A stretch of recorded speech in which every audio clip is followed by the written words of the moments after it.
scene i Vikings, hvor han kommer tilbage fra Frankrig og har lige lidt et kæmpe nederlag. Så den vil jeg lige prøve at kaste mig ud i. Jeg giver mig lige 5 sekunder her, Andreas. Så kører vi.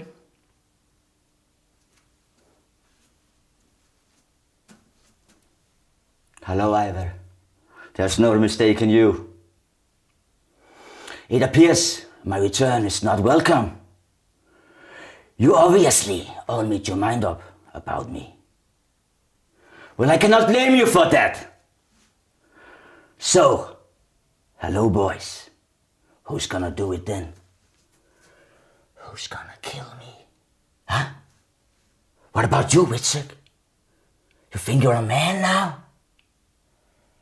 I dare you. Put me out of my misery. Do it. Do it, do it, do it! Look at these people! They no longer follow me! They no longer support me! And why would they? I'm your leader and I just left. What kind of king abandoned his people? So who wants to be king?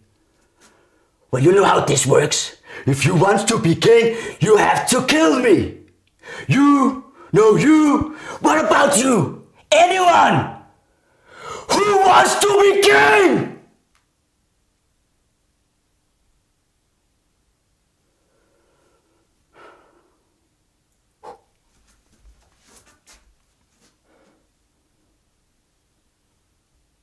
Fedt.